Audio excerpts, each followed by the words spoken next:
Elsewhere in the world of Dystopia, the blind knight J-Star, once filled with pride, now aces in the aftermath of battle, crawling on defeated limbs unto safety inch by inch, crawling away from a bloody, death-stained battleground, using his belly to slither, his knees bared he gripped the muddy surface, slipping, sliding and getting stuck on the thickened mud, dazed in a hazy fog of defeated will, crawling on raw elbows, forward in retreat with all expelled consciousness left, dreams seamlessly intertwine with reality, a trail of blood as evidence to previous mayhem, the wounds buried in a coloured veil of dry red mud, the injured knight using the last of his energy to almost his last breath, in retreat from the brutality of his enemy, with all of his might he slithered between two rocks, rolling into the slit, tightly squeezing down and in, between the solid masses, he pulls his tethered cape from behind and over his head, covering his body to hide from view, time to rest, time to heal. The injured body of Sir J-Star slumps over, drained of energy, fighting his eyelids to stay open one last moment as they fall heavy on his face. He can only embrace waving motion of falling into a deep sleep.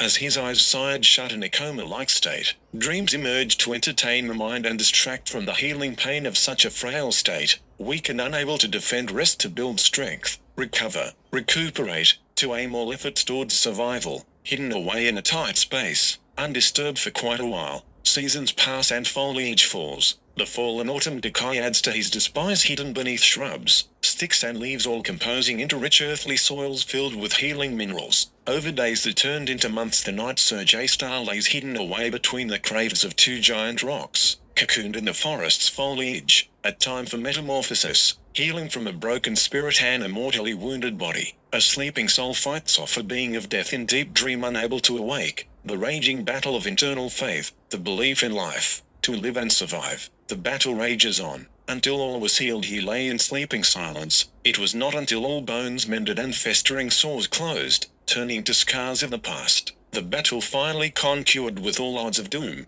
now a memory, trauma to the soul fading with the pain that once was so overwhelming. A feeling of newfound freedom consumes the body in an awaking whisper, awoken with her insatiable appetite of growing hunger. All the dirt and soils that had sat still for so long begins to breath, an envelope cracks emerging from below. The dirt and soils are moving, finally disturbed with more movement from beneath. With slow lifts the soils to dip and rise, up and down the dirt, breathing with the awakening stretching of the body deep below, healed from the worst of his injuries, more wood healing with food and water. The body of the night Sir J-Star awakes from a long slumber, breaking free of the cocoon, rising up through the dirt, sticks and twigs, emerging wide awake, overcome with hunger and thirst. Once conscious, effort to move came with struggle and pain. Weakened by the lack of neuronic, he hunted like a mindless zombie seeking sustenance, distracted from his own awakening by thirst and hunger. Eating anything in sight came without thought or hesitation. Everything in sight, he feasted on.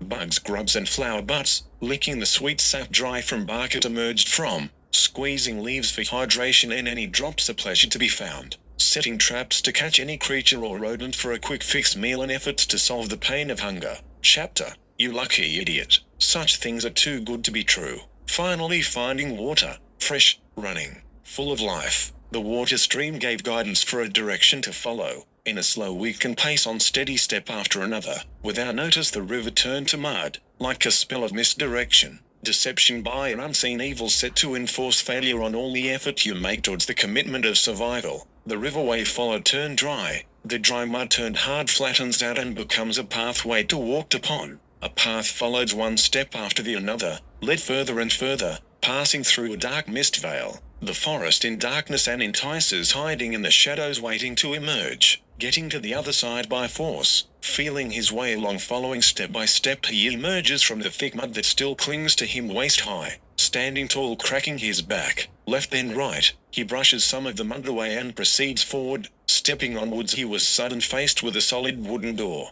The door frame, feeling around, had a familiarity to it, a door illuminating with welcome and familiarity of home. Within close distance, such emotions warm the broken heart, and cries of joy pleads the door to open and be welcomed back to a place you once called home. To be reunited with this door instantly floods the brain with emotional memories from a childhood lived behind that very same door. Some good and other memories rather not relived. All happened so very long ago.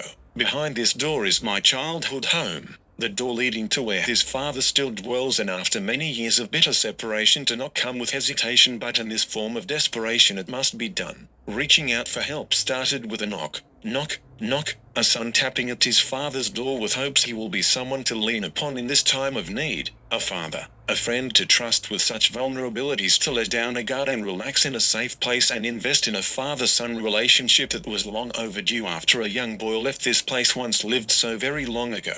All hopes in a dream of dazed thoughts, stepping from darkness to the doorstep. A second round knock, knock, knock. A door swings open with his father, the former blacksmith, standing frail in his old age. Withered in his effort to move, he shuffles closer. His vision clears for clarity, for at his door was his long unseen son, the blind childling maid Night. With a weak hug of fragile bones, his father turns and shifts, waving in his son with welcome as the former blacksmith shuffles across the floors and onto his soft armchair, plodding down with a hurdle of expelled energy. He cries out with excursion and falls unconscious while he sits. With time spare and the abundance of endless thoughts, a letter was started and turned into a diary, a journal that turned into a book in parts, one of 22. Lives lived, written with factual fiction to describe a story that was stories. Tales told by legends who are leaving legacies for the future to read. With wet ink made from grains of sand to raise the blueberries, animal blood ink from the pages, readable by the blinded kin of his own, using his own blood when materials were scarce. The desperation to conclude the written thoughts of lived memories became an endless effort, filling thousands of pages. Writing with such desperation to include all decryption worthy of documentation. Some of the writings were written with great conviction, full of adventure, love, lose, gain, greed and reality. Words writing with intelligence. With such decryption, the reader is invested into the outcome as if it were their own, left in the and seeking more with curiosity. However, not all written down is so easy to read, understand or decipher. Dyslexia with a gift and curse. Some writings may seem nothing but drivel, but this was a desire driven to have it written down, an idea turned to a story, a dream struggling to be remembered, an insult to my enemies, dribbling of mind influenced by intoxications, dig up unthought reasons to share a past memories told through stupor states into the lives of made-up stories, written and recorded in the fear of being forgotten and lost, ideas, memories, stories all to be stolen by time, deteriorating with the life from where they had been thought, lived experiences unrecorded and lost to death, gone without evidence, no proof of ever once being an experience, either thought or emotion, simple gone if not recorded. So, some such ramblings might just have more to its meanings, or just hold a fear of being forgotten. With shaking hands, Sir J. Starr begins to write, a blind man's written words forged in raised ink, written on leather pages in efforts to heal a bruised ego. Words begin to describe what was the former battle, ending in a first defeat. A young man lived a life full of pride until this moment was undefeated, now filled with the shame of being defeated, embarrassed to be taken as such a fool. Lead to failure and a sore ego with that same pride bleeding with the bite of trusting unknown evil. As before such battle broke out, a friendship was forming from an unlikely couple. A common kindred spirited being, the twin in company filled the hours with laughter traded through stories of past travel, hood and chilling experiences that expanding into adult life, relatable in every way, operates enough to argue, have heated debates. Two for a friendship or having any anger towards each other was to quickly pass and concluding laughter more often than ignorance until the next interaction.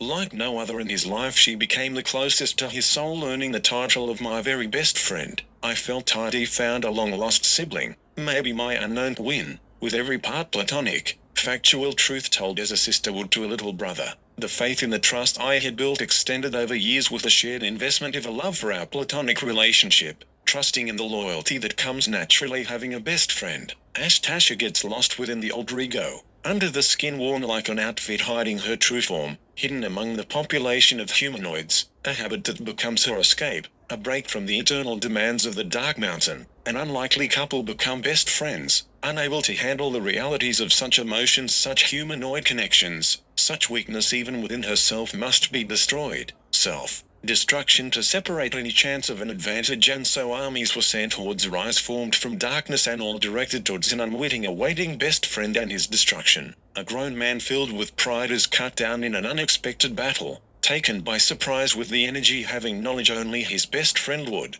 Directions to a hidden location, a hard-to-find place we called our secret living palace, a cave entrance covered by a giant hollow tree. To get behind you must go below. Down the hollow narrow trunk of the gatekeeper tree a slide down can fall steep unless a quick step right is taken. The quick way down would lead to bones being broken. As the long slide forged by the age of falling waters run long and smooth and appears with an appeal to take such venture down a path that moves with no intention has unknown ends. Below are more stones to step down onto a platform that overlooked a humongous cave. Poorly light from the glowworms within. The shimmer of glowing fish swim by, tiny looking from such heights, but to be up close would be overwhelming, so small near such a colossus, carefully and gracefully moving through the water depths of this enclosed cave, a being of illuminating light passing with its kin, a beautiful silence before the lurking surprise of battle. Monstrous beast emerged from shadows pouncing in attack. No walls for protection here on this open platform. Herds of orc beast crawl from underneath, drop down from above, come forth from left to right. They swarm like ants and I'm their feed. Not on this day. I call out a war cry to shock and defend.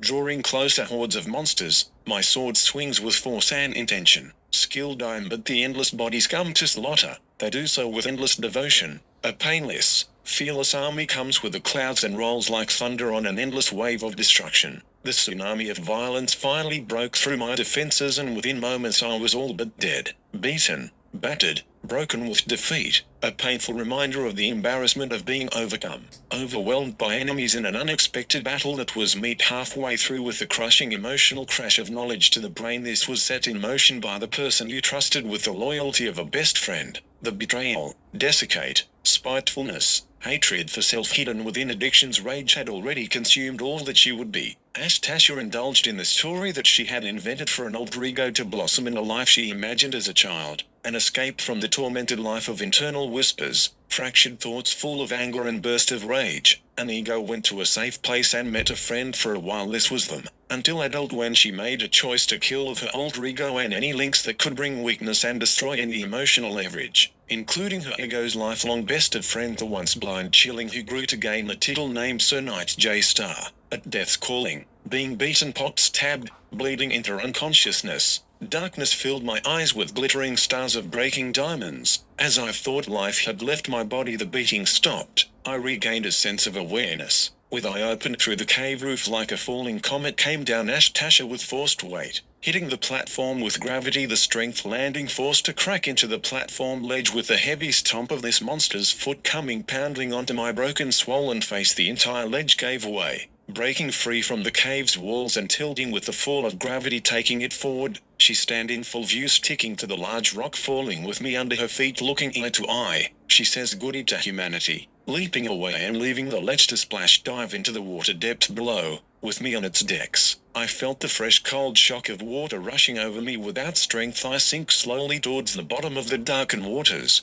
To death I embrace. But it wasn't to be so. Chapter. After our recollections had been written, straight or in a stupor adhere to a book, completed it was, a focus on his father. After strange things noticed, things not like himself began to highlight his father's strange behaviors. Turned out burst of confusion, blame, rage, began to consume him with signs of a deteriorating brain. Time would worsen all symptoms without help, becoming an enemy to oneself, fighting the brain in its decay. Losing oneself into a darkness, evil prevails in such states of careless in insults and armful with vengeance thoughts to torment, belittle, offend and hide behind a wall while he throws shit. He has lost his mind to the devil, infected with evil and festering decay. The choice to smother his father into an endless sleep or to leave such evil dwellings, to walk away from the spitting of consistent rambling insulting comments that come in a offensive bombardment from the mouth of a death-possessed father, full of his own fester the rotten thoughts willing to spread and infect disaster,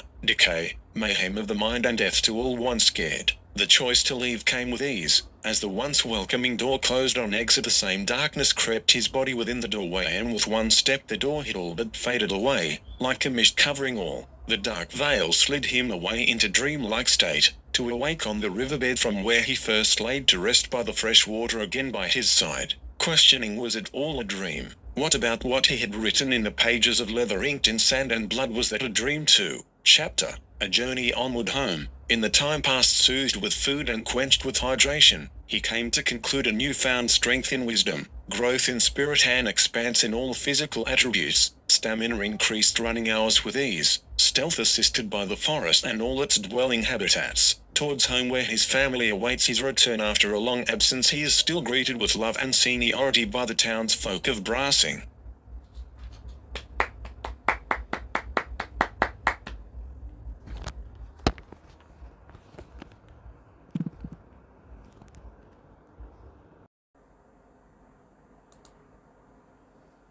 Another continuum of dystopia, a world I dreamed up, the damned and unfortunate. Part 1.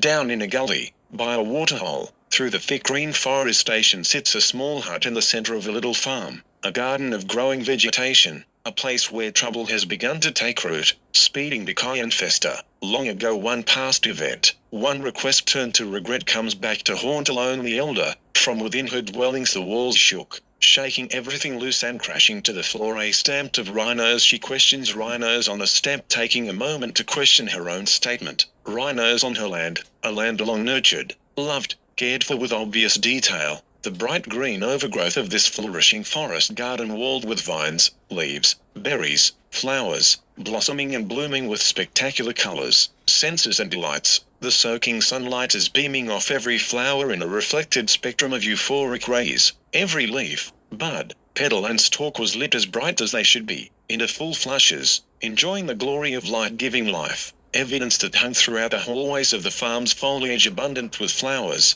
berries, vines, rich ripe plum fruits and oversized vegetables. However, in the years recently past, the garden is far from its former beauty. As the days withered, so did the garden. Months unkept, as even the soils had spread with fester and an intentional rot, and in time all that once was beautiful and wondrous came to fade, invaded and turned to a composting mess again and again. Distraction by returning villains that come in hordes of crushing hooves, for it was not a stamped of raging rhinos but an evil force called Orikai Beast, coming out from the Dark Mountain. The elder named Violinat Fee Macdoobs, but more commonly called as the Elder V, the forest-dwelling farm and elder lady, who she herself had been suffering in silence for years, tormented by a violent gang of mixed-breed creatures of Orikai Beast, whom routinely come to vandalize the garden and terrorize the elder on an almost daily basis. Raised by the evil spawn Ashtish, the hideous foul beast named Helthistan Halishits, whom routinely use brutality and intimidation, feeding off to the pain of others, a daily routine that was sickly enjoyed by the group. Devouring one sacred safety of sanctuary without remorse and or regret, destroy and divide by monopolization. The beast gain advantage over others with intimidation, and if that fails, the extent of emotional and mental manipulation continues, until ultimately it gets its way due to overwhelming conflict, and such was being done to the elder Violinat. Bullied and vandalized beyond further damage, with all lost and nothing to lose, the elder V shrugged and sighed with defeat. With heavy steps toward a final seat, where she lay in witness and simply gave up. Gave up on defending her land, gave up on caring, gave up on living, and sat motionless in bare witness to all that was to pass on the lands she once called home. With no energy to fight off the vandals, the elder came to expect that such sacrifices will be done. As often as these attacks happen, no harm has come to her directly. She was never injured. The beast would wilt it and wail, bang and smash, turn over an upheaval within the garden. All food and belongings turned to trash or burnt to ash. All that was cared for now blowing away as ashes in a gentle breeze. Still the elder V stays in this place. This is her home and her final resting place, laying in wait for the blessed day that she would become one with the lands of soil and dirt, to once again drift into eternal dreaming, shedding these moral bones and guided joining by familiar souls in the light of the afterlife. Such wishes become redundant, as once again the beast returned, with monstrous wails of intimidation, whirling throughout the former peaceful garden, smashing through the vegetation, turning up anything rooted to the earthly ground, all former belongings, clothes cut and scattered in a shredded mess, books and drawings burnt to ashes, plates and ornaments smashed into pieces, all burning into ashes, and still she lays still in witness, waiting to be blessed. The humongous beasts, beautiful in all their hideous ways, large pointed tusks coming from the upper lip of a pig-faced boar humanoid, walking upright on 2 feet, with a hide as thick as a rhino's butt. These beasts are more than hard to battle, let alone defeat. They are on a trail of disaster, snarls and spearing through all in sight. Once beautiful is now trash. The elder sits still and lays in wait, witness to the destruction of her sweet garden. The violence only halted when an overwhelming sound penetrated the skies. A foghorn louder than any ever heard came from above, The drafting vibration came from below as only one word could be made out. The calling of Deekkeyy. AA has been the only thing that would recall the invading beast, retreating in a cold hollow, howling with final attempt of intimidation. Chapter. From the dark mountains they came, under the command of an overwhelming foghorn beast sculpted into monitors by the notorious Ashtisha. Ashtisha once fulfilling the Elder's will, a wish that she came to regret. In the days before her wisdom bloomed, in the years before the Elder had been earned, and in the months of early womanhood, the moment of being a child had passed. Violet was unlike any other, witness to the wild in conversation that bounced between the trees, however still growing and unwise to the atrocities of an evolving world fighting for survival. Hidden away within the forest that speaks, the Thames found a spot, a perfect spot, flowing waters nearby, green lush foliage all around, the soils rich in minerals, with trees and vines already harboring fruits and berries. Blessed with welcome intentions, all sorts of forest life began to visit, all types of nature welcomed into a garden vibrant with growth, full of juices,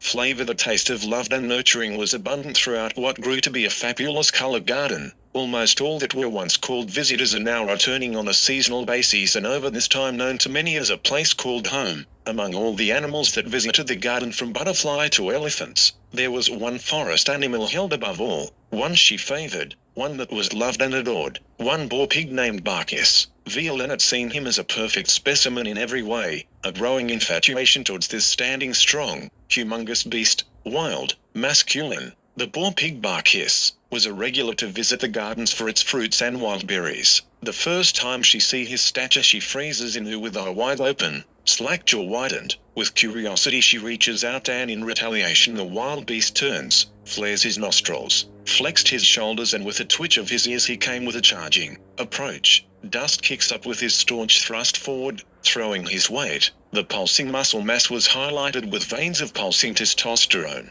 With a face of two tusk and long sharp teeth, only focus the sight to the husky hairs and whiskers protrude from a thickened skin leathered hide. Eye to eye the boar pig stopped in his tracks. Instant connection, and from then this relationship would never look back and only move forward. Called a beast for all his living. However, in the eyes of the boar pig she sees something else. The brown wide stare of a lonely beast drew her hearts closer and closer together into one beat. Hours of starring turned to strength and hearts bounded. A relationship leading to a forbidden love that blossomed and came to bloomed. Lust, want, need, further the cause of infatuation. Fixated with intention, this romance became a need that overcame all that once made sense. The overpower urge begs out fro her loins, a calling to make love to the beast, to mate with her love, her obsession, to become one with the boar pig Barkis, the beauty she saw within, a compulsion that vibrates every part of her existing soul. She must fulfill her lust, no matter the risk or how far she must go,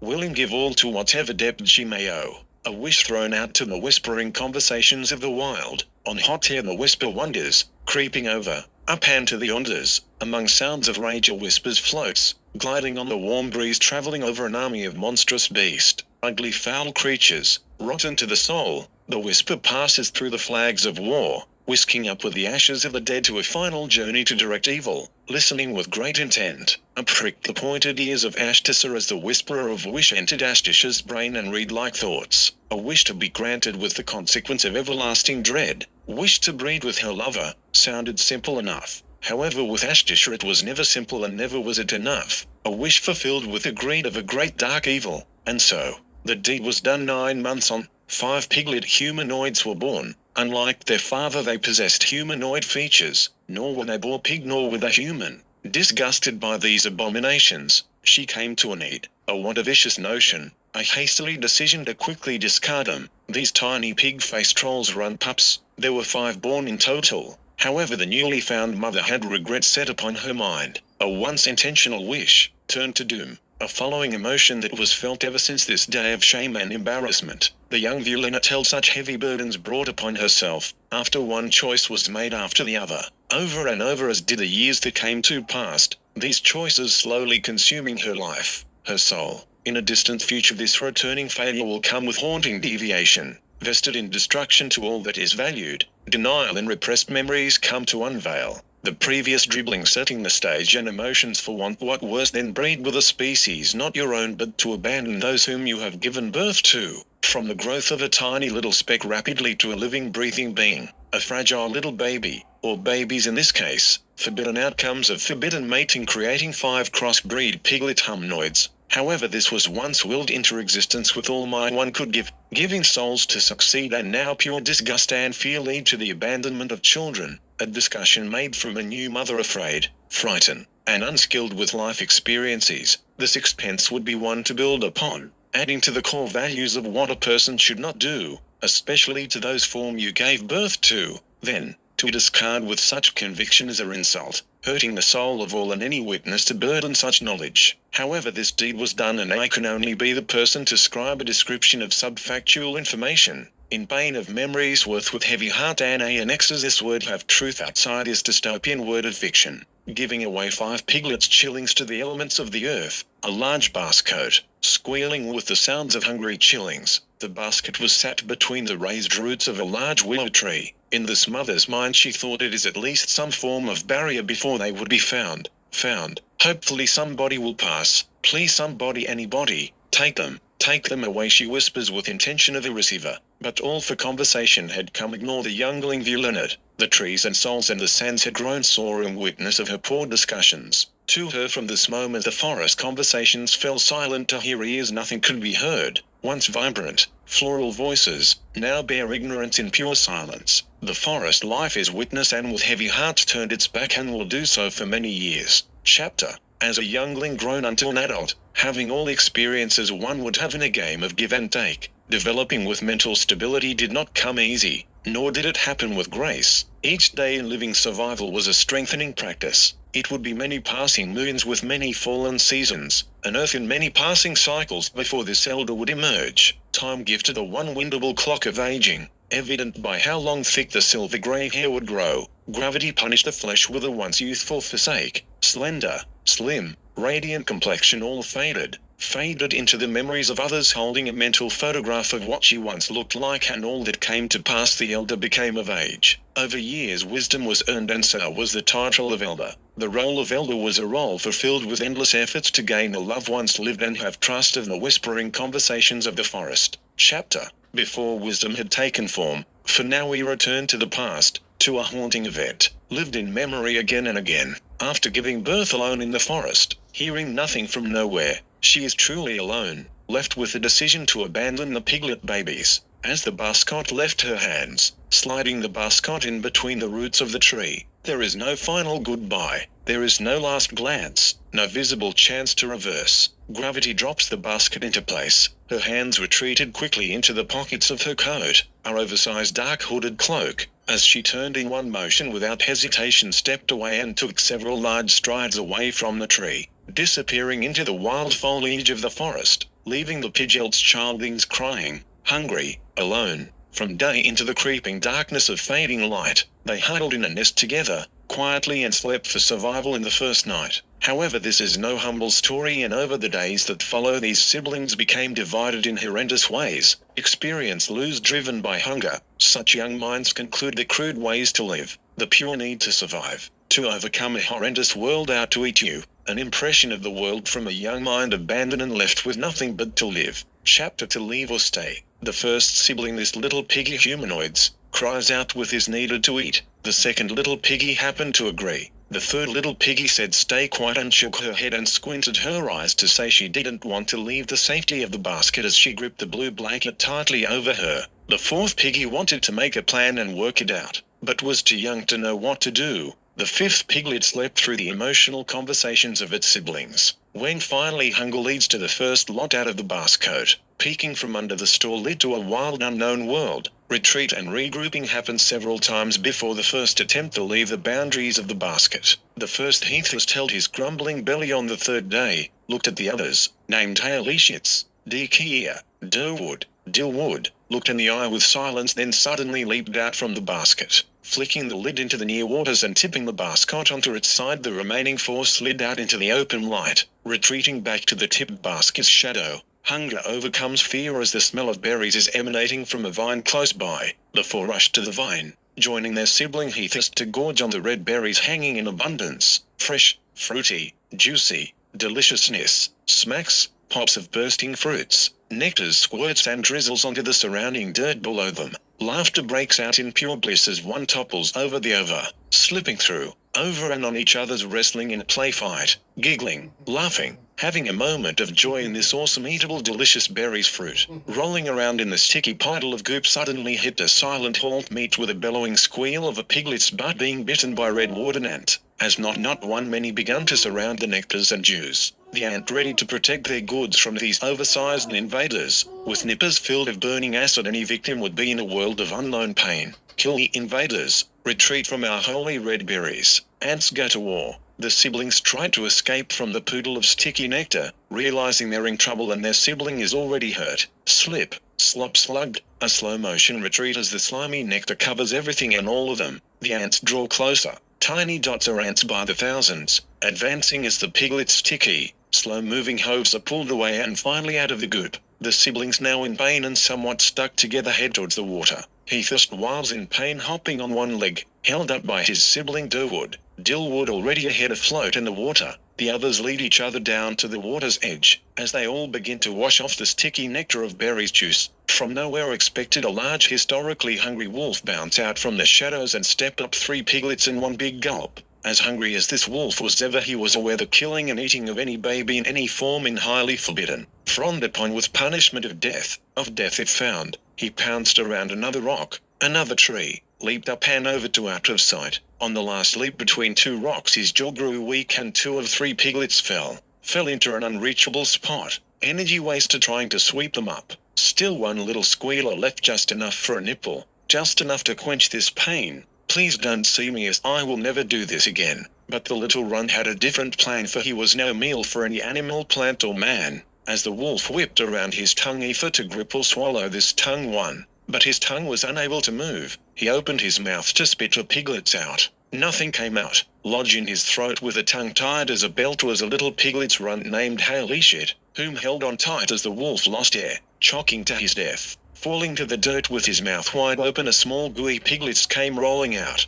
jumping to ascend and yelling, "Fuck yeah, this is Haley Shit." Dear Kiara and Heath are strapped between 2 rocks, eating worms and grubs for the first few days, drinking by licking rainwater off the rock face. A praying snake became a leathered rope used to trap passing food to consume. A bird was caught for meat and feathers to lure a breeding mate for more meat and survival. A quiet voice started to whispers in the ear of Kiara. I see the warrior within, a leader, a voice to be heard and shuddered bones, a voice from within the rocks. Or was it from under the earth? Was it that bird? Was you, brother? Was it me? I'm not sure anymore. I can't breath.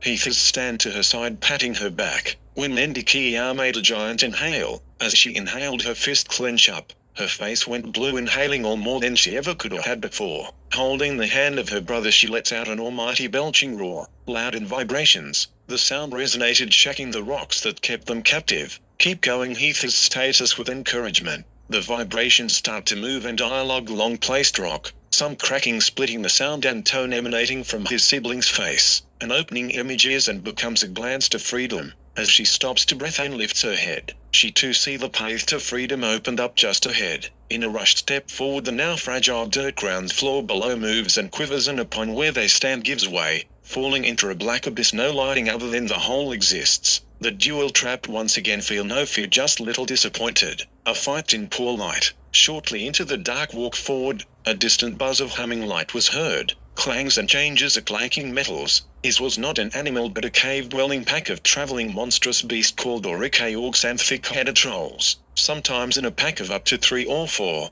travelling in the darkness of the underground. Food was scarce. Scarce curries lead to battles, foraging every crack and crevice for any bugs, spiders, yum, and orc sounds with vocal delight at a newly found nest of living cockroaches and larvae, just beyond the rocks picked clean. Crouched in silence were the 3 siblings, observant, watching from the distance of safety, away from the shadow's shimmer and passing glow. However well hidden in this dark abyss, it was the stench of a mouth-watering meal the orcs came to notice, sweetly scented with rotting fruit and dirty, thick and salty mud and weeks of filth that had built up and layered upon. The smell of entire bodies of flabbily, fresh flesh under sweet layers of nature's forest, hit the passing horde of orcs right in the face. It's like a hidden madness prevailed. As they fell victim to the looming smell of forest, that piglets caused hunger to worsen. gripping their bellies with hunger pains, using their every bit of energy in search of what was the most divine, delectable smell ever to be smelt by this Oricke orcs. With squalls of desperation, the smell I must find, and it will be mine. It must be found by me. It must be tasted. I must bite it and suck the juices and lick it clean, down to the bone. A common compulsion and train of thought for the horde, that spread out in a desperate search for a desperate taste of a smell so close it's right under their pig-nosed faces. The piglets were not afraid, just expressed disappointment to yet again come up against such forces set or their consumption, devouring or total destruction. Surly to be discovered and wise enough to know this, one sibling was to hide while the other two echoed cries of whimpering pain, with full intention to be scooped up and into hash and bag. A plan to be kidnapped quickly unfolded, lead up with the expectation that brought toward us a small weak meal, defenseless, ready to be swallowed and devoured. This is a moment we proved them wrong to think us food and to go with it would serve us. Proving the Oricke orcs' realization of looming death came in the final moments when they faced demise, knowing they were wrong and fooled to think that a smell emanating from all around was food to be found. So wrong, and in all the ways siblings banded together, finding the means to survival and with stroke of luck or genius find a way to defeat the enemy, decapitating even the larger of these skilled foes. Once scooped up into the bag, it was just as quick a hole was cut, and when the orc felt for his prize it was nothing but an empty bag, rustling around with the sack, thinking like magic they had disappeared. However, it wasn't so. One cut her out of the sack and swung onto the belt, and with one hand slowly undone the clips and cut through the bands as the orc whisked around in wonder as to where has they gone, whipping around in circles. He swiftly and with stealth used the motion to climb up the orc's worn backpack, leaping up and over the orc's shoulder in position, the signal given attack, gripping onto the head, grappling the helmet with digging claws and anchored pig feet hooves, forcing the orc to be whipped and thrust into position as he rides the Oricke-headed helmet like a keeping a seat on a running rapid river. In the confusion, the orc yells out. With his mouth open, he used the opportunity to quickly shove the ball of wet oily rags deep down into the open gaping hole of a mouth. Surprised, the orc begins to trip,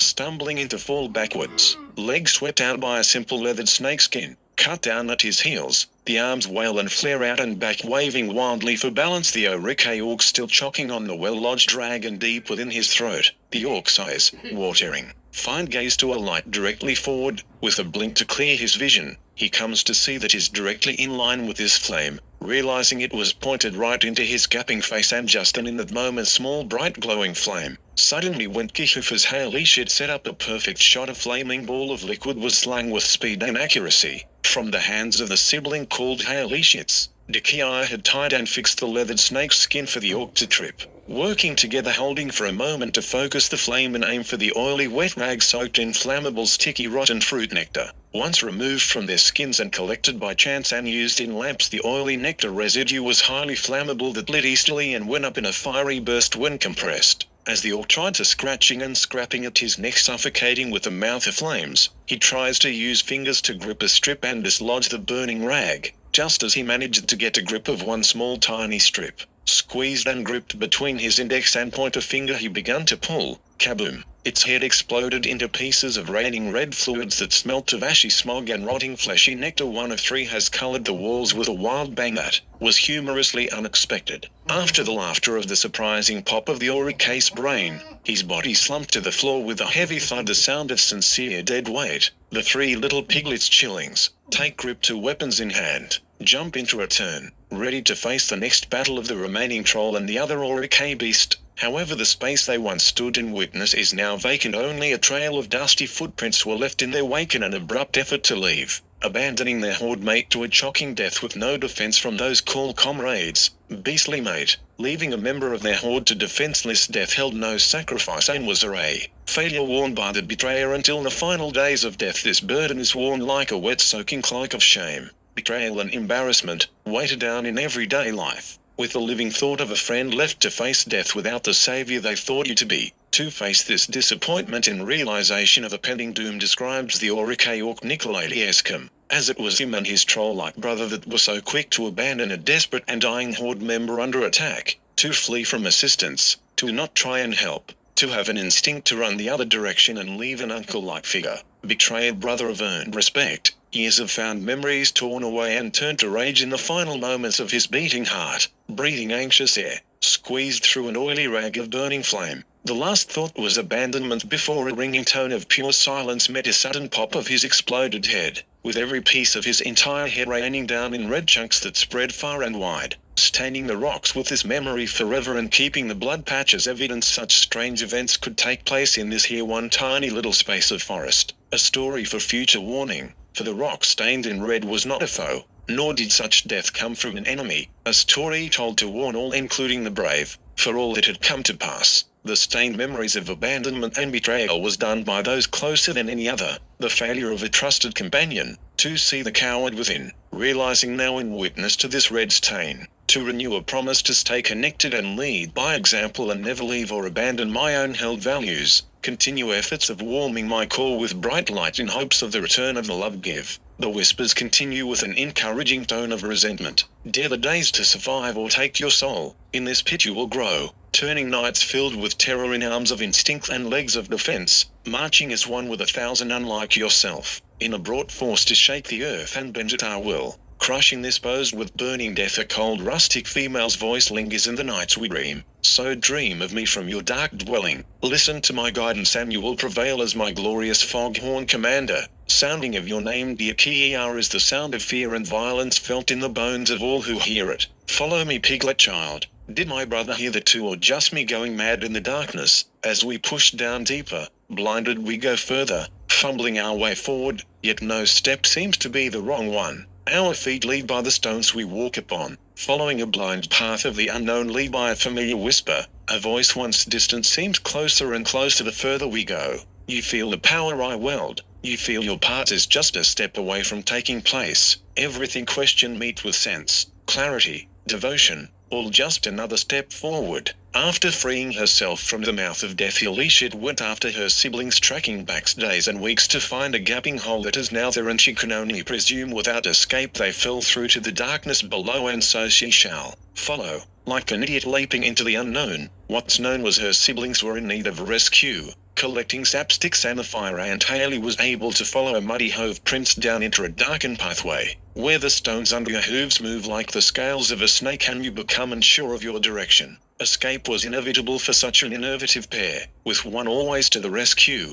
The siblings succumb to live their lives this way. As they meet up once again, a wall gives way with gushing water, pushing them all into a narrow tunnel that slide down to a tube of bends, turns, nears, misses to final throw off a cliff into hot steaming bed of moving rocks, cascading bed of steaming rocks that lead to a melting pool of magma. Where on earth are we? Elisha wondered quietly. You're in the house of Ashtisha, in the den of 100,000 Orike men, landing as intended right at the feet of Ashtisha's thorn. Such delivery of menable characters has me in favor, and so I will hold you all to this value. Disappointment can only be held by those who cause it to work. You go. The three once child piglets now strolled into the horde of darkness to be filled with vengeance. Dikiering time earned her title, taking her rightful place as the war's foghorn commander to the favored security advisors sitting aside Ashtisha's thorn, being treated as a lesser form of life, peppered with insults all throughout, shoved and pushed, punched, dared to combat an superior foe,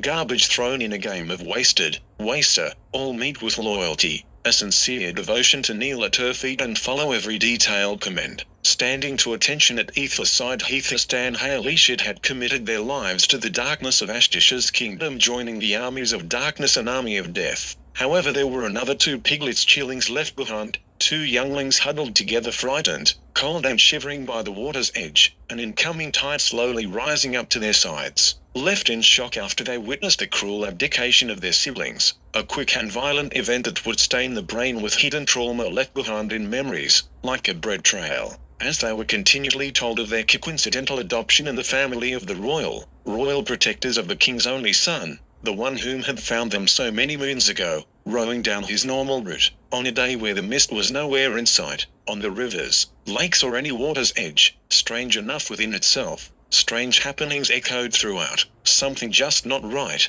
events full of emotion. Feelings with motion draw the prince across the riverbed and onto the sandy shore. His one-man boat slides to halt, watching on with four beady eyes, from under the roots of a salty lick tree. The eyes, wide and blue, were noticed quickly by the prince, Delanium Dracophi, as the cold bodies shiver and shudder, covered in sticky goop and thick mud. their limbs and faces covered in bright red bites, sore lumps, pulsating with swelling venom caused by the marching red ant bites. With haste and thought of rescue, the prince driven into the waters without thought, quickly realizing the habitat that surrounds is that of the great anaconda Gary, his territory marked and defended with fierce violence and death via consumption. An anaconda's well-digested plan, as all and any trespassers were welcomed openly, unknowingly stumbling into this giant's kitchen, onto the table, delicious and true. Lost or on the wrong path, you were to become a next meal food, a tasty delight to feed an endless hunger of a giant snake anaconda called Gary. Gary isn't seen,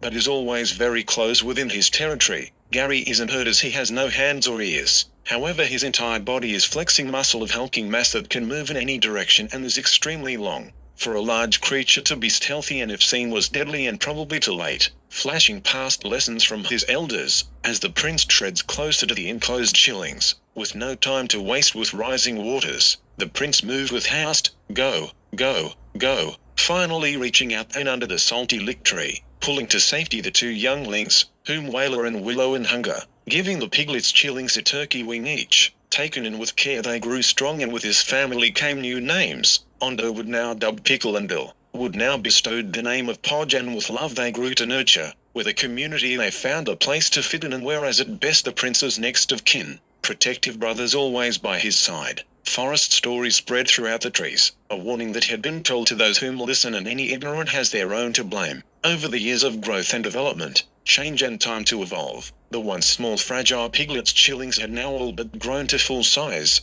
big bore humanoid beast, bearing sharp tusk and sneering teeth, the very beast that came to haunt the gardens of the elder Violetta, her children, subconsciously returning to the place of birth in search for answers, and the only skill they have to get what they want is to pester, trash and turn to ash, as their unjust and helpless old women whom sat in silence to their intimidation was in all truth their birth mother. Deep within and deep down she knows, firstly ignored with the instinct of a mother's hump, but when eye contact was made between the beast called Heathist, the elder Violette, shuddered with recognition of her firstborn son was now standing right in front of her, tall and thick and full adult form. She sees a slight resemblance in faded memories of the former lover and father Barkis, standing in shock, face to face with resemblance. Flooding memories play like stories in a moment to reconnaissance into the former life and imagine what events may have taken place if different decisions were made. Thoughts that were crudely and abruptly interrupted by yet again the invading yelps, sequels of the returning intimidation by the invasion of the beast that trash her once special gardens, tolerated in witness, guilt awaiting death. Trapped in torment from a bad decision still haunting her everyday life today, and still she lays in witness, powerless to enforce change, unable to forgive herself for a deeply regrettable mistake that led her down a path of guilt, and now shame eats away and the living trauma decays, laying to witness of such disarray, such mayhem, disappear, dismay in a small section of hidden garden that once blossomed and bloomed, now filled with dread, echoing doom. Shadowed with gloom, it was no longer a welcome place for any visitors or former friends, animal or plant alike. The soil's toxic, the air polluted with dreaded death flies,